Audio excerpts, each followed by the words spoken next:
ponto principal de toda a relação da pesquisa de P&D no Brasil está associada a uma lei de 1997 chamada de Cláusula de PDI, Pesquisa, Desenvolvimento e Inovação. O que diz essa lei? 1% da receita bruta da produção de petróleo, gás natural e outros fluidos tem que ser aplicado em P&D no Brasil. Com isso, desde o início da década de 2000, os recursos, especificamente para P&D, foram crescendo muito no Brasil, né? Ao longo dos anos. Em 2019, 2018, mais de R$ 1 bilhão eram aplicados em recursos de P&D no país. Agora, em 2020, com toda essa problemática da pandemia e a redução dos preços do barril de petróleo, a situação não está muito fácil nessa relação de recursos de P&D.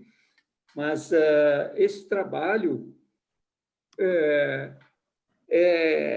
desses recursos é fundamental para todas as atividades que são desenvolvidas nas universidades.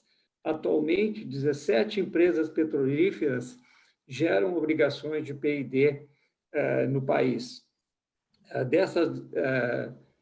Em várias áreas de exploração e produção, a maioria das áreas é na região próxima ao litoral de Rio e São Paulo, mas existem também regiões no Nordeste brasileiro e no Norte do país também. Desses recursos, ao longo desses 20 anos, praticamente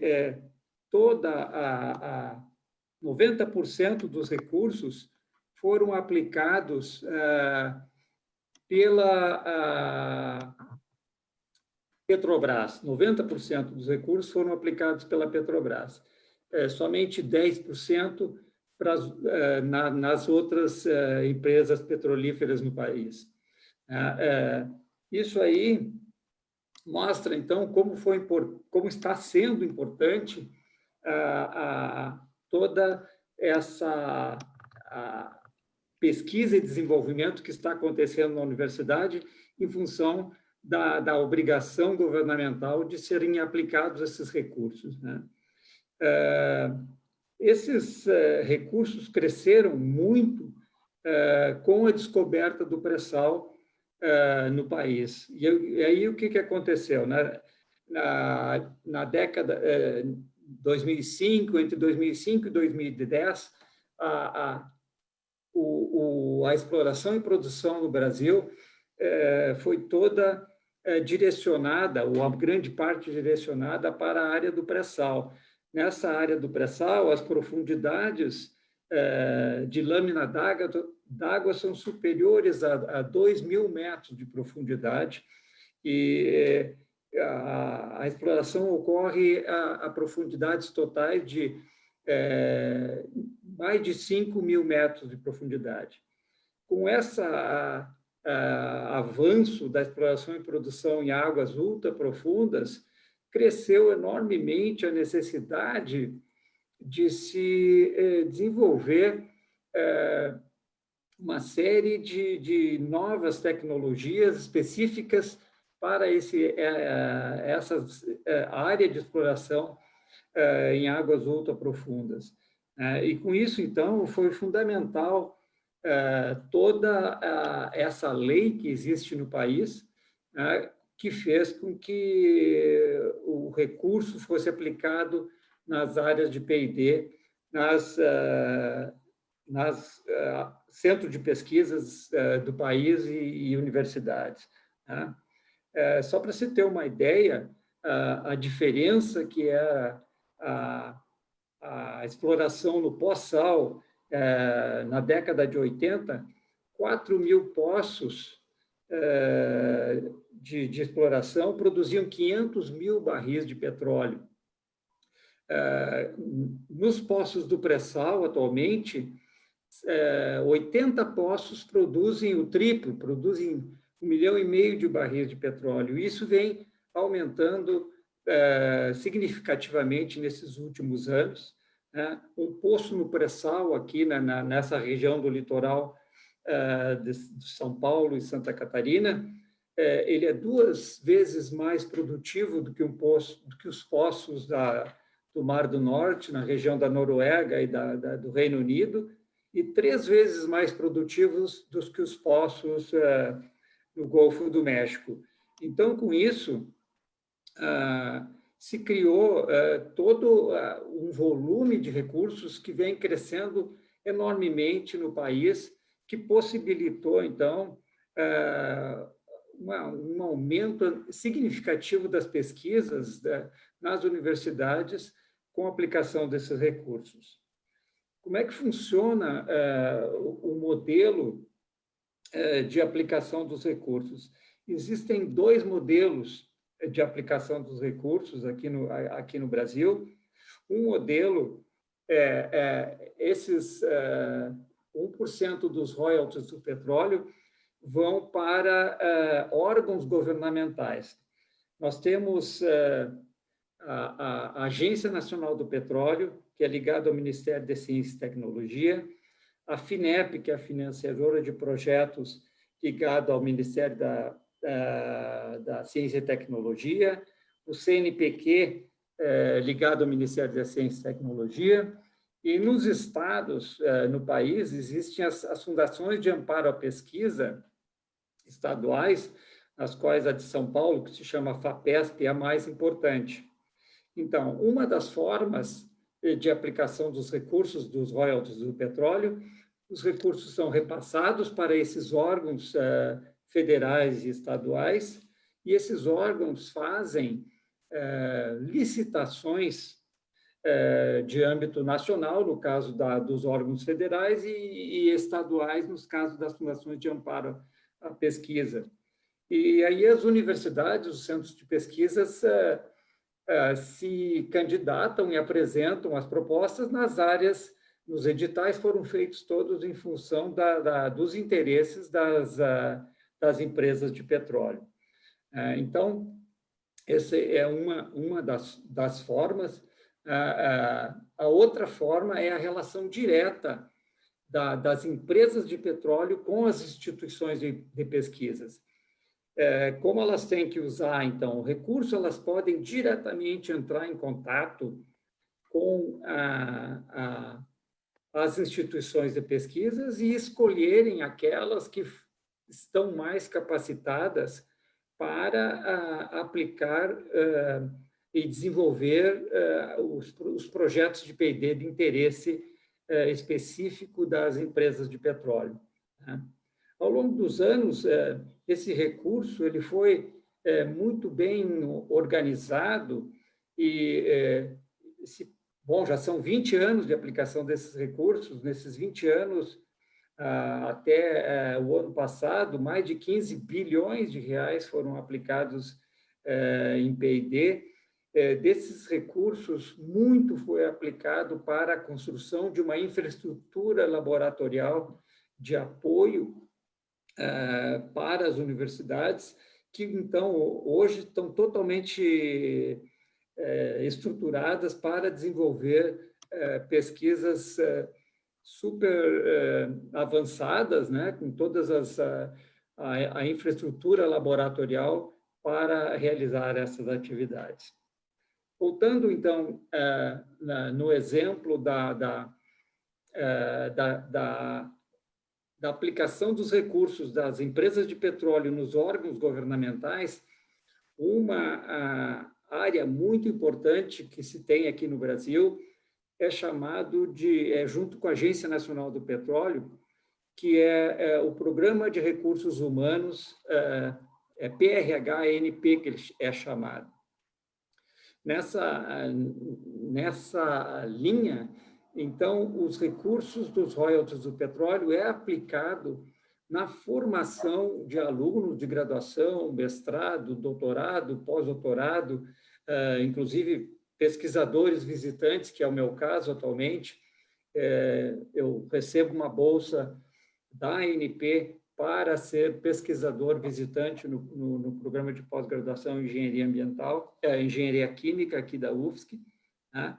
E esse PRH tem sido muito importante. Ele foi, durante 15 anos, bastante ativo nas universidades. Mais de 55 programas foram iniciados nas universidades, mais de 32 instituições de ensino, 16 estados brasileiros, e mais de 300 milhões de reais foram aplicados e 8 mil bolsas para alunos foram obtidas nisso aí, né?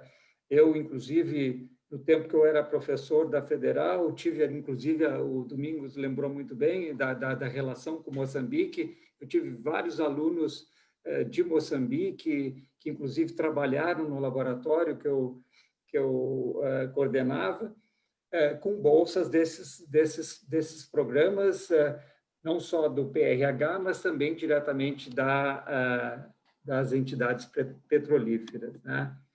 Então, hoje, esse programa, ele meio que, em 2015, ele deu uma parada e iniciou novamente agora em 2019.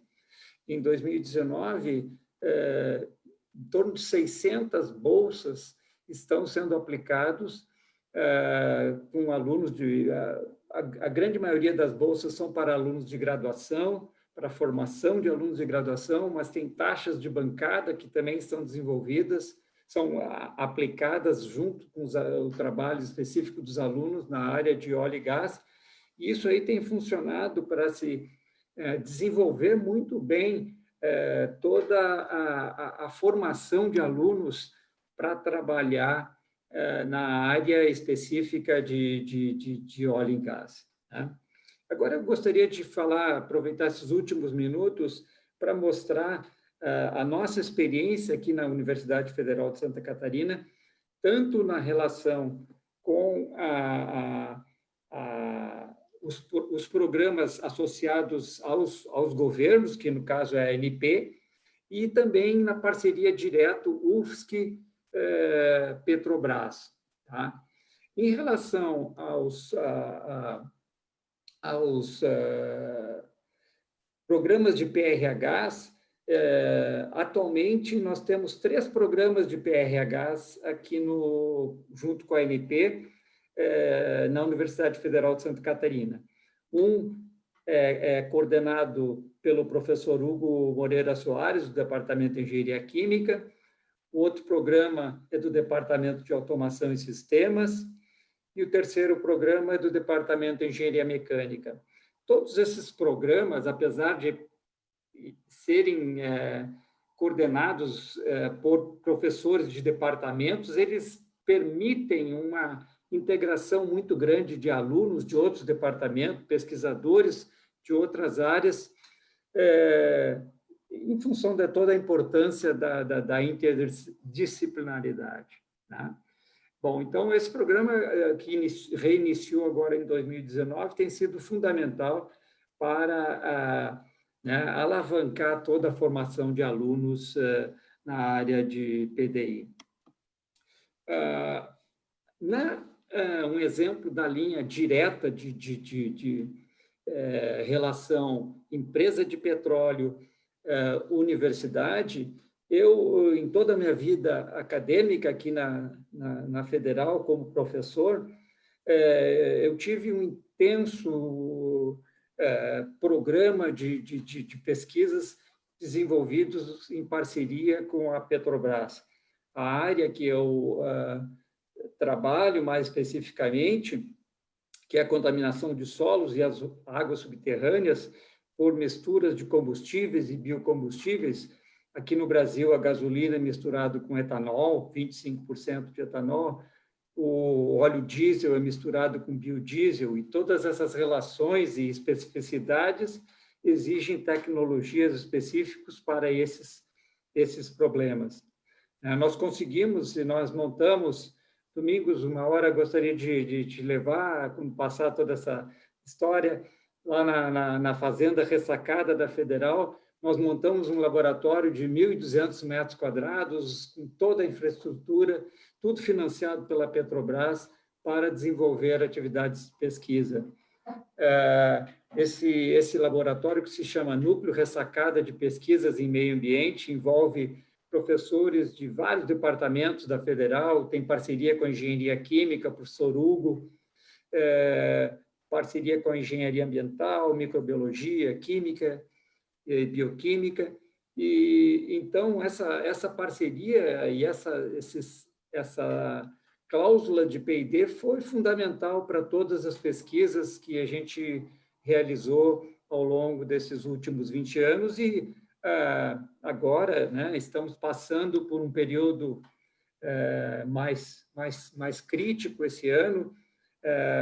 As empresas que tinham previsões de aplicações para o ano, com a diminuição do preço do barril do petróleo, isso aí dificultou muito aqui e vários projetos foram até cancelados e estão aguardando as coisas melhorarem a partir do próximo ano. Mas, assim, o que eu tenho visto é que o boom nessa área do pré-sal vai fazer com que recursos bastante significativos voltem a ser aplicados, e o foco em todas as questões, as novas tecnologias para que sejam adequadas, a questão de automação, a questão de robótica, a questão de novos materiais, a nanotecnologia, como foi falado aí pelo Lucas, são fundamentais, e a gente, junto com a formação de recursos humanos e essa relação direta com as empresas, continua sendo assim um catalisador das pesquisas de P&D aqui no país. Bom, eu acho que eu já esgotei o meu tempo aí, Domingos, e só gostaria de agradecer o convite aí de vocês, e dizer assim, agradecer também a Bolsa de Pesquisador Visitante que eu tenho da Agência Nacional do Petróleo, no programa de pós-graduação em Engenharia Química aqui da UFSC, né, e me coloco à disposição